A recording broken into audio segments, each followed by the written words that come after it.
Have you ever wondered where to find outfits like your favorite K-pop idols and K-drama stars? Well, have you seen Inabi, the Filipino dancer and influencer, and her stylish looks? They're all from Fashion Chingu. And the best part? You can get those iconic looks too, easily and affordably. Just use my link in the description box to shop for literally everything. Add to cart, check out, and enjoy worldwide shipping. And here's something even better. Fashion Chingu is offering 15% off all products from March 20th to 23rd. So, what are you waiting for? From screen to your closet, authentic, affordable, iconic. Dress like your bias. Shop Fashion Chingu today.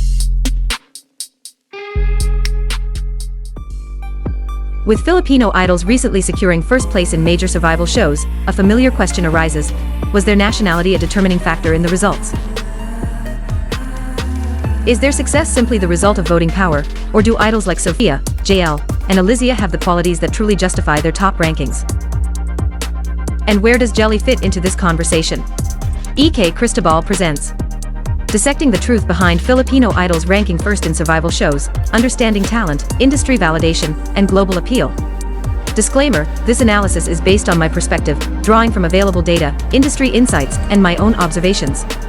To move beyond assumptions, let's break down the full picture, from how the idol industry operates as a business to the talents of these Filipino idols, and how the rising influence of K-pop in the Philippines impacts survival show outcomes.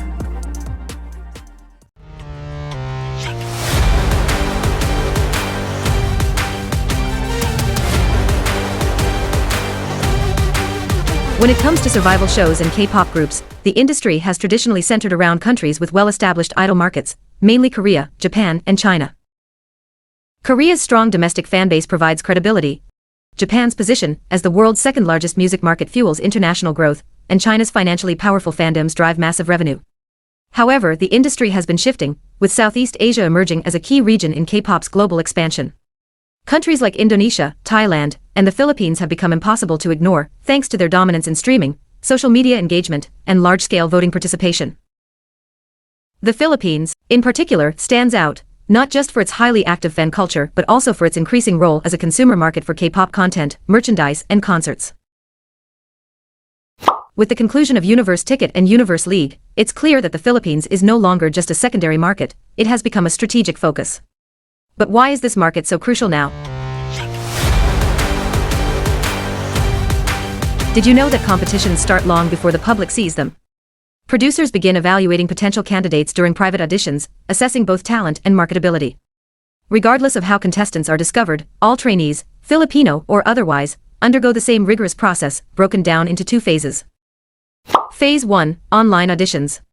Producers assess both talent and marketability, which includes factors like personality, visuals, and audience appeal. They look for trainees who meet industry standards, stand out on screen, and align with the company's long-term vision. Phase 2: In-person auditions. The focus shifts to industry readiness. Trainees are tested on how well they perform under pressure, maintain consistency across evaluations, and demonstrate the stage presence necessary to feel like a true idol, even in a small audition room. At this stage, talent and presence take priority, but business strategy also plays a role. While nationality alone isn't the deciding factor, it can become an advantage when a trainee's background aligns with a company's goal to capture key markets and drive audience engagement. This is where external factors, such as regional influence, begin to intersect with talent selection.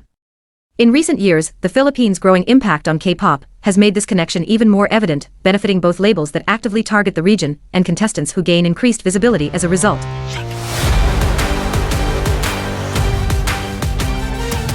The Philippines has rapidly become a major player in K-pop's global economy, consistently ranking among the top countries driving the industry's success. Its influence has not only remained strong, but has grown year after year, making it an essential market for entertainment companies. In 2021, the Philippines ranked third globally in K-pop fan activity on Twitter, now X, behind Indonesia and Japan according to GMA News Online in January 2022. By 2022, the Philippines was BTS's second largest audience on Spotify, following the United States. In 2023, ENHYPEN's Manifesto concert in the Philippines generated their second highest revenue during their first ever world tour. In 2024, Seventeen's Follow to Tour in Bulacan became their highest-grossing concert during that era. Top K-pop and K-drama stars continue to secure exclusive brand partnerships in the Philippines, solidifying its role as a crucial commercial hub. These are just a few examples demonstrating that the Philippines isn't merely a fanbase that trends hashtags, it's a market that actively drives K-pop's global revenue streams. Entertainment companies don't choose which markets to prioritize on a whim, they analyze data, track sales, and study fan behaviors. With such a strong presence in streaming, concert sales, and brand endorsements, it's no surprise that entertainment companies pay close attention to Filipino audiences, even in survival show voting trends. This is particularly evident in how companies like F Entertainment approach contestant visibility, balancing both industry-ready talent and market appeal. But how does this strategy shape the way Filipino contestants are presented on screen? By now, it's clear that survival shows don't operate randomly. Every contestant's journey begins long before the public gets to vote. The first impression isn't made by the audience, it's made by the production team, or the industry panel. These early assessments are crucial, as they determine which contestants will be among those whose talent is most highlighted and recognized once the show airs. By the time certain contestants are prominently featured, producers have already identified them as industry-ready talents with strong screen presence and market appeal. But more importantly, their visibility isn't just about marketability, it's about how their skills justify that appeal. Take JL's introduction in Universe League as the latest example. Even before his performance, the show had already hinted at his potential with reactions from the directors that sparked curiosity.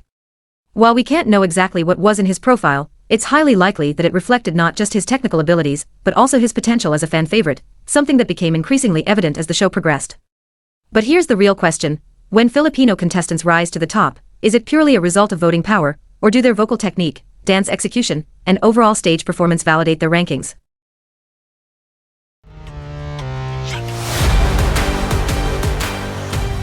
A defining feature of Sophia, JL, and Alizia's vocal approach is their natural openness in vocal production, shaped by their foundational training and cultural influences. It's the crying that reminds us we're alive.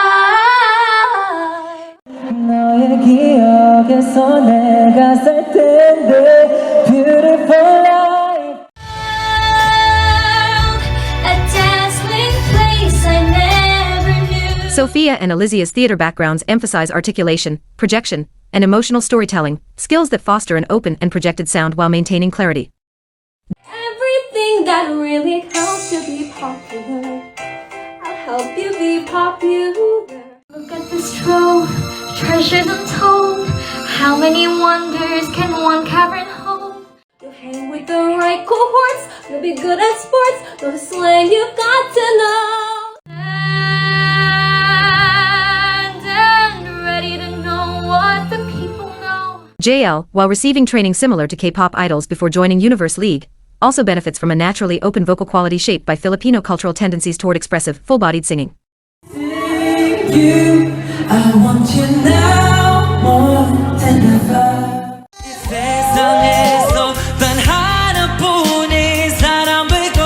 This openness not only enhances their expressive phrasing, but also equips them to meet diverse stylistic demands without sacrificing technical integrity.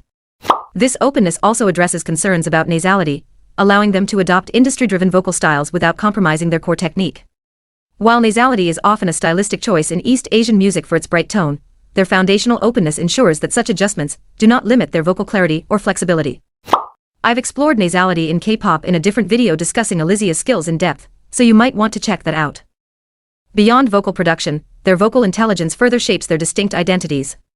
So far, JL and Alizia have demonstrated a clear understanding of their strengths, making strategic choices that allow them to sing with both power and longevity.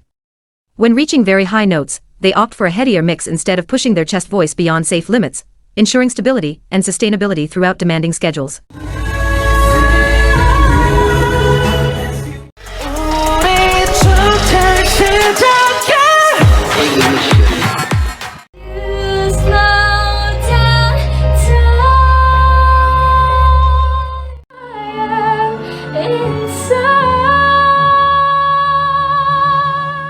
This measured approach highlights their adaptability, proving that true vocal skill isn't about sheer power alone, but about making choices that preserve long-term vocal health. In an idol group, consistency matters just as much as vocal power. A singer who can deliver solid performances across multiple promotions, concerts, and recordings without vocal fatigue is an invaluable asset. While Sophia has had fewer opportunities to showcase her full vocal range due to the limited material available, what she has demonstrated so far already highlights her strong grasp of vocal technique. But I can see the diamond in the dust. Her ability to navigate subtle vocal mechanics shows clear control and precision, hinting at even greater potential as she continues to gain experience and exposure. JL's material remains limited due to his K-pop group not yet debuting, but as he gains more stage experience, he is likely to deepen his projection and refine his performance dynamics.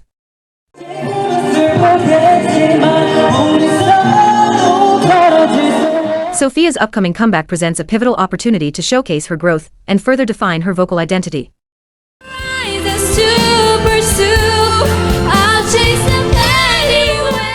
Meanwhile, Alizia's development has been remarkable. Each comeback highlights her evolving skills, and at just 15, she is in a prime period for vocal growth.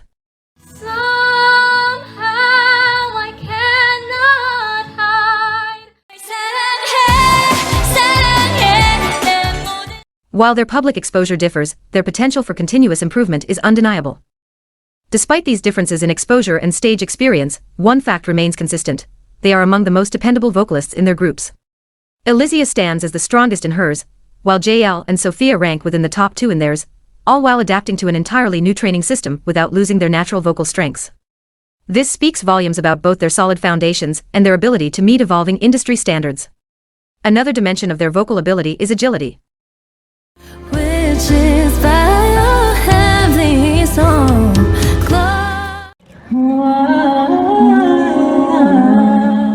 And something takes over me in the days your love's so amazing, it's not a phase. Since Sophia is in a pop group, she naturally has more opportunities to develop and showcase vocal agility, which will be crucial for tackling intricate vocal arrangements in the future.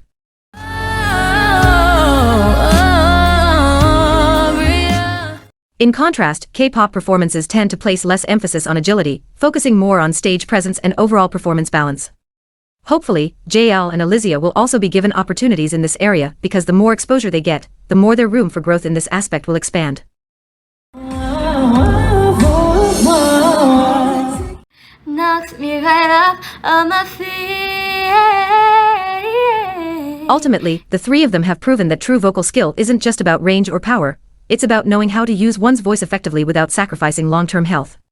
Sophia, JL, and Alizia exemplify the kind of intelligent vocalists who understand this balance, making them reliable and essential members of their groups. Even during their pre-debut training and survival show journey, Sophia, JL, and Alizia's natural dance foundation was already evident, especially their ability to execute movements with clear intent. For Sophia, this is particularly noticeable in the firmness of her movements. Her steps are precise and deliberate rather than weak or hesitant, even back in Dream Academy. This indicates that she already possesses a promising level of dance strength, a sign that her muscles are well conditioned to support her technique. It's no surprise that this remains evident, if not even more refined, since her debut. Further sharpening her control will only enhance her ability to deliver movements with greater intention and impact. However, with only a debut album's worth of material, it's understandable that we have yet to see her full potential. Meanwhile, Alizia's strength lies in her effective use of space. She fully extends her lines, making her execution appear larger and more intentional. During Universe Ticket, she initially struggled with properly executing smaller movements compared to larger ones.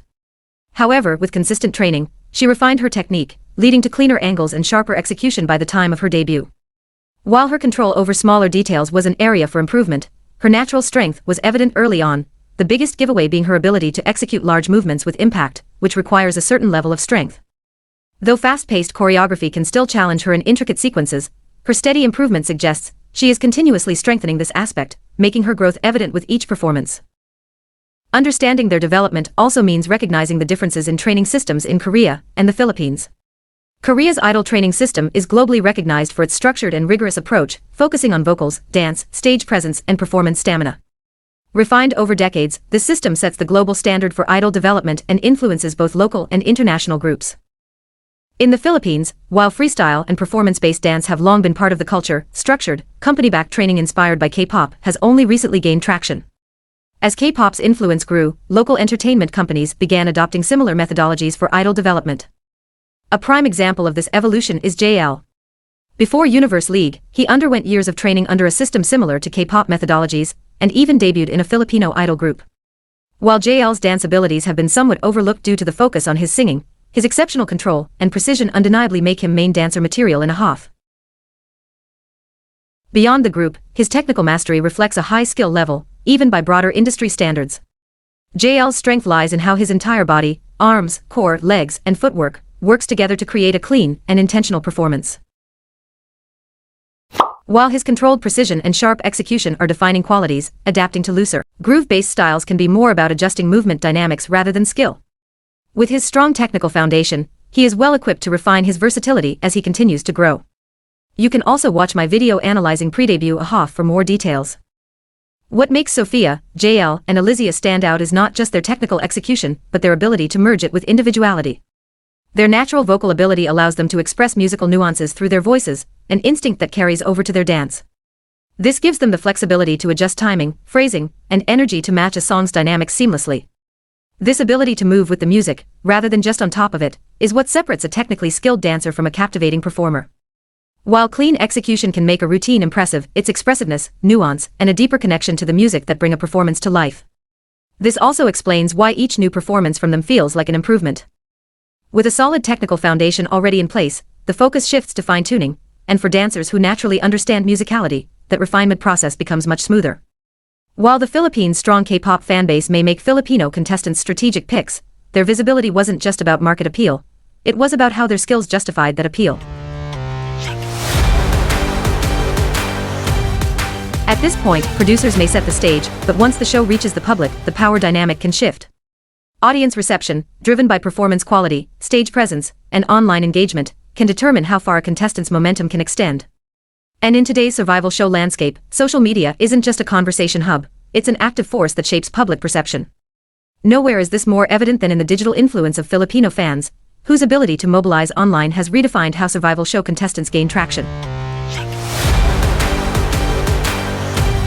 The Philippines has long been recognized as a social media powerhouse. According to Ion Asia, the country was dubbed the social media capital of the world as early as 2015, and retained the title for 5 consecutive years through 2020. Even in 2024, the Philippines remains a dominant force in the digital landscape, ranking 9th among the top 10 countries with the most social media users, according to the World Population Review. This deep-rooted digital presence extends beyond just user numbers. As Spiralytics points out, social media is woven into Filipino culture, shaping communication, entertainment, shopping habits, and brand interactions. Today, the percentage of Filipinos actively engaging across multiple platforms continues to reflect this strong digital integration based on the 2025 Digital Survey by Simon Kemp. While these numbers don't exclusively represent K-pop fans, they highlight an extremely engaged digital audience, one that directly impacts survival shows where visibility, rapid information spread, and fan mobilization can determine contestant rankings. Survival shows are not just talent competitions, they are market testing platforms that gauge a trainee's ability to capture public attention, especially in key markets. Producers recognize this and leverage audience engagement trends when shaping contestant narratives, ensuring those with both talent and market appeal receive visibility that aligns with long-term industry goals. A prime example is the consistent dominance of Alizia in Universe Ticket and JL in Universe League. Their overwhelming support wasn't incidental, it was the result of producers recognizing their market potential early on and positioning them as key players in the competition. By strategically highlighting their performances, the show ensured that their strengths, both in skill and audience appeal, were maximized. This, combined with their ability to consistently deliver high-level performances, reinforced their frontrunner status. Producers hold the authority to shape a show's direction because survival programs aren't just talent showcases, they are investments. While audience support plays a crucial role, the producer's decisions on contestant selection, storylines, and final lineup are strategically aligned with broader business objectives.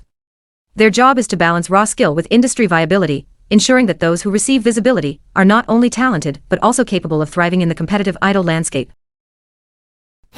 By the time Alizia and JL earned the #1 spot in their respective finales, their trajectory was not just a reflection of audience influence, but also of their ability to meet and exceed expectations throughout the competition. For Universe Ticket and Universe League, F&F Entertainment recognized the power of international fanbases, particularly from the Philippines, where they had already seen K-pop's strong presence and proven success. This focus on global reach isn't unique to F&F Entertainment.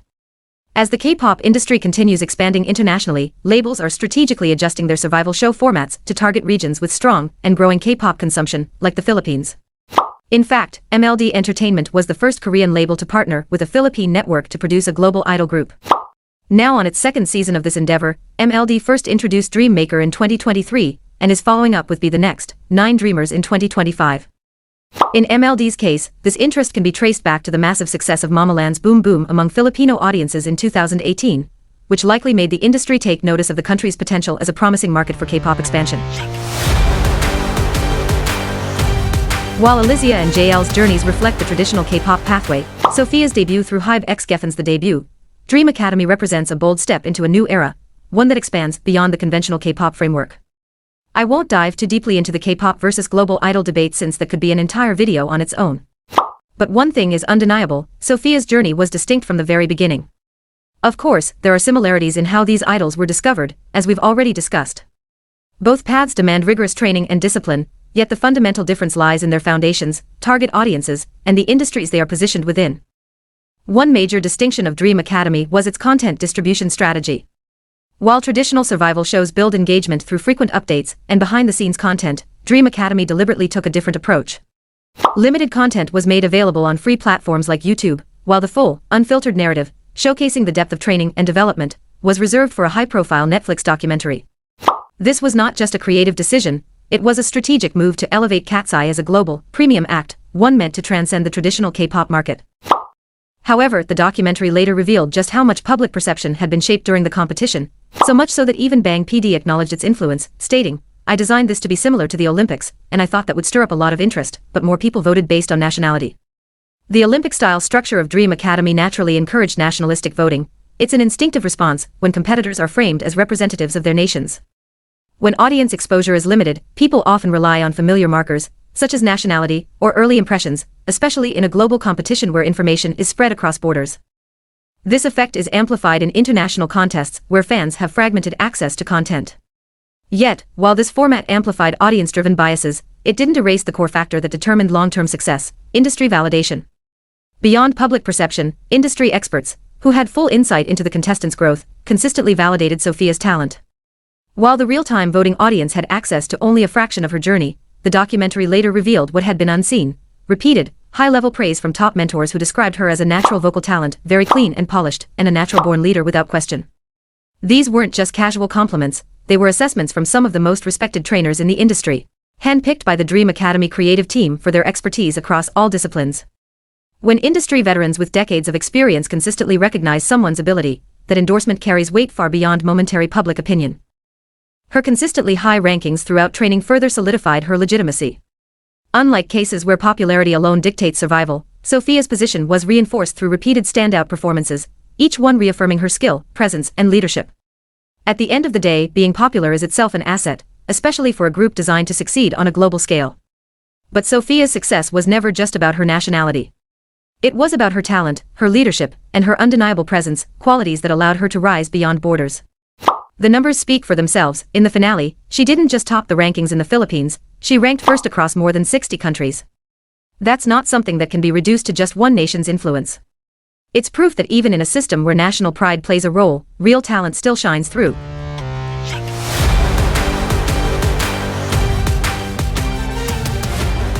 At the core of their success lies something even more fundamental: self-awareness. Dream Academy dance teacher Nikki put it best: if you don't know what you're selling, nobody's gonna buy it. This principle is key to understanding why Sophia, JL, and Alizia have risen to where they are today. In the idol industry, every performer is essentially a brand. Knowing what you're selling means fully embracing and projecting your unique strengths. Whether it's Alizia's skyrocketing vocal improvement, JL's main dancer-level skills, or Sophia's unmatched leadership, all three clearly communicate what sets them apart. This clarity is what makes them compelling, because fans aren't just drawn to their talent. They're investing in their stories, personas, and presence. This aligns with another key lesson from Dream Academy: if an idol doesn't fully embrace and project their identity, audiences won't engage with or support them. Sophia, JL, and Alizia's ability to own their strengths is why not only Filipino fans, but also industry experts see their potential and are willing to invest in their future. But self-awareness alone isn't enough. Marketability, the elusive it factor or star power, is what separates trainees from stars. Bang PD himself defined it perfectly: "I'm sure you've experienced this, where you're constantly drawn into a person who is on stage. That is star power. All you need is just one scene." And that's exactly where Jelly comes into the picture. While we're mainly talking about first-place winners here, we can't just crop Jelly out of the equation when it comes to star power. She's there because producers saw that rare quality in her. While Jelly is still refining her skills, needing more chances to showcase her vocals, which, as I've been saying for the longest time, are already stronger than half her group. Lacy, oh lacy, skin white as daisies. And I know now, even if I tried to change, that somehow. And continuously sharpening her dance, her ability to command attention is undeniable. And in this industry, star power is the one thing that can't be taught. Producers understand that skills can be trained, but presence is innate. This is why Dream Academy experts emphasized, potential is what we're looking for, that's what the training and development program is for. We're willing to invest in trainees who might be lower in skill because of their potential. And this isn't just a Dream Academy principle, it's an industry-wide truth. Across the idol world, raw potential is often a greater investment than technical perfection alone. Jelly is proof that when producers sense that spark, they're willing to take that chance. And as for Sophia, JL, and Alizia, if you think they've already hit their peak, think again. Their journey is far from over. Based on everything they've shown so far, their growth is still accelerating, and that is exactly what makes their future so thrilling to watch. So, do Filipino idols rank first solely because of nationality? Nationality undeniably plays a role, there's no denying that. The Philippines' massive online presence and strong global K-pop fanbase amplify visibility, and in an industry driven by audience demand, visibility itself is a powerful advantage. However, visibility alone isn't enough to secure a debut.